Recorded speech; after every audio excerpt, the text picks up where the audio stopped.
जय जय साईं राम। ओम साई राम। श्री साई सच्चरित्र अध्याय 29। मद्रासी भजनी मेला। लगभग सन 1916 में एक मद्रासी भजन मंडली पवित्र काशी की तीर्थ यात्रा पर निकली। उस मंडली में एक पुरुष, उनकी स्त्री, पुत्री और साली थी। अभाग्यवश उनके नाम यहाँ नहीं दिए जा रहे हैं। मार्ग में कहीं उनको सुनने में आया कि अहमदनगर के कोपरगांव तालुका के शेडी ग्राम में श्री साईं बाबा नाम के एक महान संत रहते हैं, जो बहुत दयालु और पहुँचे हुए हैं। वे उदार हृदय और अहेतुक कृपा सिंधु हैं।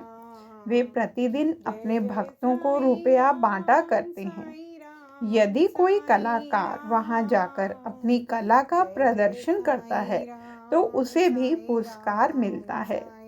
प्रतिदिन दक्षिणा में बाबा के पास बहुत रुपए इकट्ठे हो जाया करते थे।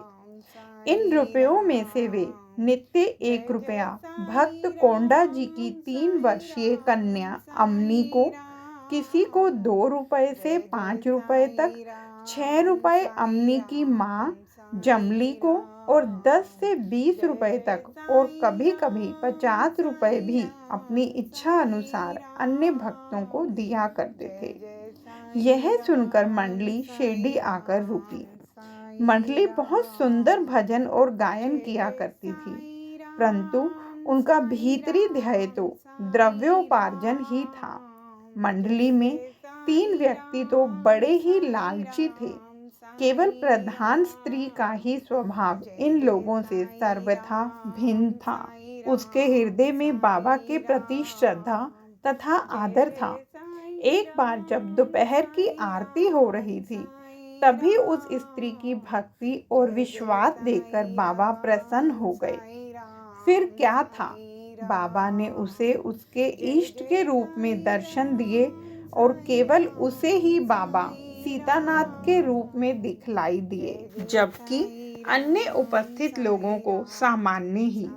अपने प्रिय इष्ट का दर्शन पाकर वह द्रवित हो गई तथा उसका कंठ रूंध गया और आंखों से अश्रुधारा बहने लगी। तभी प्रेमोन्मत्त हो वह ताली बजाने लगी। उसको इस प्रकार आनंदित देख लोगों को कौतूहल तो होने लगा, परंतु कारण भी को ज्ञात न हो रहा था। दोपहर के पश्चात उसने वह भेद अपने पति से प्रकट किया।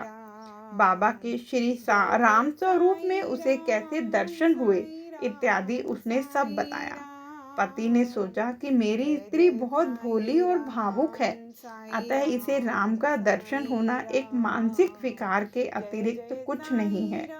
उसने ऐसा कहकर उसकी उपेक्षा कर दी कि कहीं यह भी संभव हो सकता है कि केवल तुम्हें ही बाबा राम के रूप में दिखें और अन्य लोगों को सदैव की भांति ही।